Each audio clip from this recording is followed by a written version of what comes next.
Partir à zéro, je suis pas sûr que je le referais. Les 4-5 premières années, je dormais pas la nuit.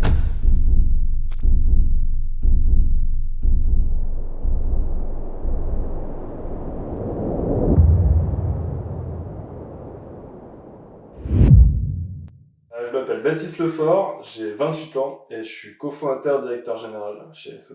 Guillaume Resbeu, j'ai 32 ans et je suis PDG de la société LSE Group. On s'est connus parce que Baptiste, en fait moi à l'époque où je faisais du vélo de descente en compétition, Baptiste m'a contacté sur les réseaux, voilà, parce que lui il se mettait à ce sport-là et puis on a commencé à discuter un peu. Voilà, comme je le dis souvent, c'est un peu comme mon petit frère. L'inspiration de créer ce groupe, c'est venu d'un projet d'études de Guillaume. On avait souvent la demande de matériel de nos proches ou des amis qui nous demandaient le matériel qu'on avait, donc tente, mobilier, voilà, qui nous servait pour nos courses. Vu qu'on était meilleurs potes, il m'a proposé de créer le projet parce que suite à la présentation au jury, ils m'ont dit qu'il y avait une faisabilité du projet. Ils m'ont tous dit en gros, mais qu'est-ce que t'attends? J'ai pas réfléchi, je lui ai dit tout de suite, bah vas-y go, on y va quoi. Je suis plutôt de tendance ambitieuse, du coup je me suis toujours projeté à quelque chose de gros. Ma mère elle me dit souvent que depuis tout petit je dis que je veux être patron. Et du coup, on a trouvé le nom de la société rapidement en mangeant un kebab face au lac du Bourget. C'était une base de plus de loueurs, sur du petit matériel, plus pour les particuliers. Au début, ce groupe c'était Log Sport Event, donc on visait essentiellement le milieu de la location et du sport. Et le plus dur, honnêtement, au début, c'est tout ce qui est proche, famille et proche amis et tout ça qui te dit que ça marchera jamais.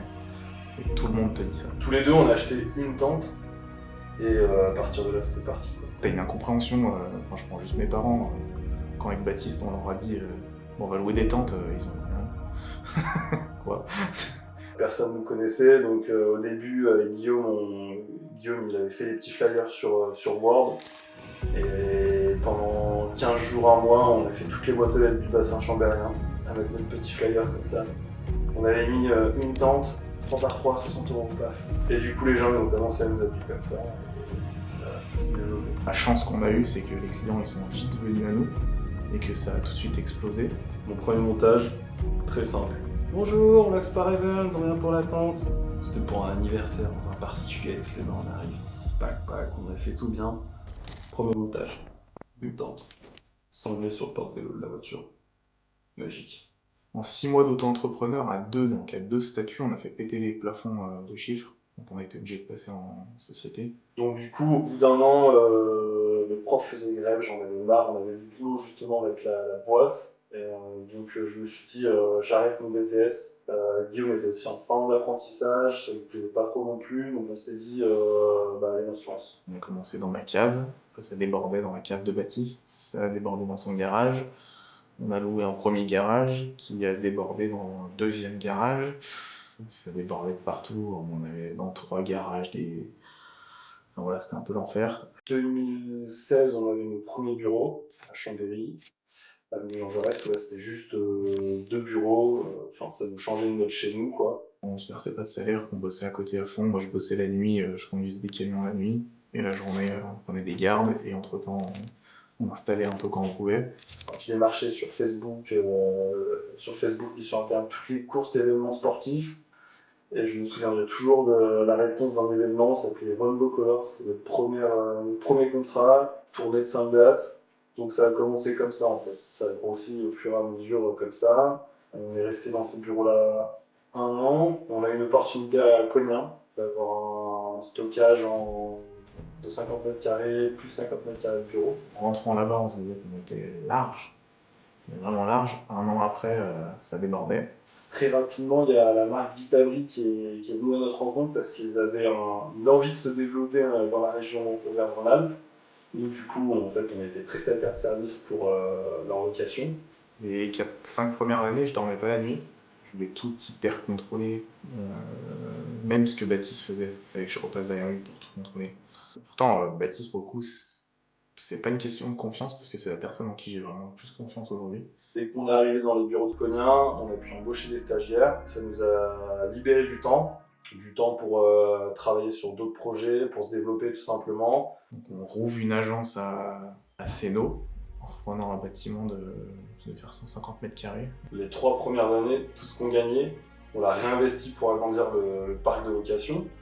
Et au fur et à mesure, en fait, on a vu qu'on avait de plus en plus de demandes en B2B avec des collectivités, des professionnels. Donc du coup, là, on a développé un peu plus notre offre. On a acheté des chapiteaux, des pagodes, un peu de mobilier.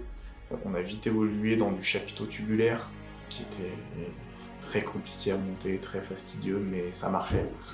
Les particuliers en demandaient, on en montait, on en démontait avec Baptiste tous les week-ends. Après, on a revendu nos 2 voitures pour acheter chacun un utilitaire. Moi, j'avais un berlingot et Guillaume un type trafic, quoi. Toujours avec la même remorque. On a une personne avec qui on a commencé à travailler, qui était aussi un stagiaire, qui avait envie de s'engager et qui voulait monter une société de location de châteaux gonflables. Ensuite, moi, j'ai créé mon activité de photographe et vidéaste. Donc du coup, on a créé un groupe. Du coup, LSE Group, les initiales de l'Oxport Event. Derrière, on a fait la rencontre de Clément. Je suis arrivé chez LSE Group en 2017. Avec Baptiste, vu qu'à cette époque-là, on faisait quand même beaucoup de courses de vélo, des américaines et tout ça. Clément, on le côtoyait, on voyait qui c'était. Puis Clément est revenu un peu plus vers nous en nous disant qu'il aimerait bien essayer de venir bosser avec nous. Fais un coucou à la caméra. J'avais envie d'essayer l'événementiel parce que c'est quelque chose qui m'attirait. Voilà, ça a bien collé avec Guillaume et Baptiste que je connaissais de vue déjà depuis quelques années. Et du coup, ça a commencé comme ça, avec Clément. Et puis ça s'est très vite transformé d'un salarié à un associé. Après 1 an et demi, voilà, j'ai pu racheter les parts de leur ancien associé, ce qui m'a fait du coup rentrer au capital d'LSE Group, et de fil en aiguille, c'est moi qui ai plus ou moins pris les rênes de la location pour délester Guillaume d'un travail qui commençait à devenir trop gros pour lui. Il gère franchement super bien, donc il m'apporte de la sérénité. Moi, une personne de confiance qui gère la loc, qui est appréciée par les clients, et ça c'est le plus important. Il y a toujours cette relation un peu amicale qu'on a depuis toujours, et cette relation aussi associée dans la société. Il y a quand même des choses en jeu, il faut quand même avoir de la communication, ça passe par plein de choses. Clem est arrivé dans le trinôme, du coup on est tous les 3, et il a aussi son équilibre un peu plus discret, plus réservé, mais il a des paroles qui sont parfois justes. Je peux pas avoir la même relation avec Guillaume et Baptiste que Guillaume et Baptiste ont, on va dire. Eux, ils sont là depuis le début, ils ont connu des moments vraiment difficiles, le montage de la boîte, toutes ces choses-là que moi j'ai pas vécu et que je pourrais pas vivre. Donc voilà, il y a cette relation un peu particulière depuis le début. On a besoin de se parler pour savoir ce qu'on pense, c'est vrai. Des fois, à chaque fois on se regarde, on se dit « tu penses la même chose ?» Oui. On n'a pas besoin de se le dire. C'est que voilà, on a trouvé notre équilibre à 3, du coup on est un trouble, et ça marche bien aussi. Comme avec Guillaume, il y a des hauts et des bas, on arrive à se remotiver dès qu'il y en a un qui a un coup de moins bien. Mais non, je trouve qu'aujourd'hui ça marche super bien comme ça. Le plus gros tournant pour LSE, c'est en arrivant ici à Technolac. Ça a vraiment permis à l'entreprise de grossir énormément. C'est un peu l'aboutissement, parce que ça faisait 3 ans qu'on cherchait à acheter un entrepôt. On a trouvé ces locaux ici au Bourget du Lac où on se situe. Donc 600 mètres carrés, 3 bâtiments, des travaux colossaux à faire, plein Covid, même pas peur. Et on a tout rassemblé ici, on a fermé la jambe de bâti, et du coup on est trop bien. Du coup, cette année, elle a 10 ans, ça passe vite. Et c'est long en même temps, 10 ans, on se dit est-ce qu'on va passer à côté de quelque chose personnellement ou autre, parce qu'on a tout donné dans l'entreprise, que ce soit Baptiste, moi, Clément. Ouais, je sais pas si aujourd'hui je le referais, partir à zéro, je suis pas sûr que je le referais. Mais aujourd'hui, on a construit quelque chose de beau, je pense qu'on est conscient quand même de ce qu'on a construit, mais pas tant en même temps. LSE Group, aujourd'hui, on a des concurrents, mais plutôt par secteur. On n'a pas la concurrence directe qui, comme nous, répond à une offre globale. C'est ce qui fait notre point fort. Voilà, on a quand même un joli bébé entre les mains. Donc voilà, il nous tient à cœur ces 10 ans de les fêter, de les partager avec nos clients, parce que c'est aussi pour ça qu'on fait ce métier. Alors, c'est cool, aujourd'hui on en est là. Voilà. C'est pas fini, on va tout casser. Puis on espère que dans 10 ans, on sera toujours là. je m'appelle Patricia Coelho et je suis assistante de direction chez LSE depuis 2 ans. Moi je m'appelle Max Thierry et je suis technicien chez LSE. Le temps s'est arrêté quand Baptiste a fait cette action-là. Et j'ai vu le camion de police arriver, ils m'ont mis les menottes, ils m'ont embarqué. Ouais, il avait envie de me tuer. Je pense qu'encore aujourd'hui, il a envie de me tuer. Il y avait la descente de police en direct sur BFM et on était là, tu voyais les camions vite abris et les mecs en t-shirt Hellbox Forever et tout. Tu fais, C'est l'un des moments les plus compliqués, j'ai envie de tout arrêter, clairement. qu'est-ce qui se passe? On est dans une merde noire.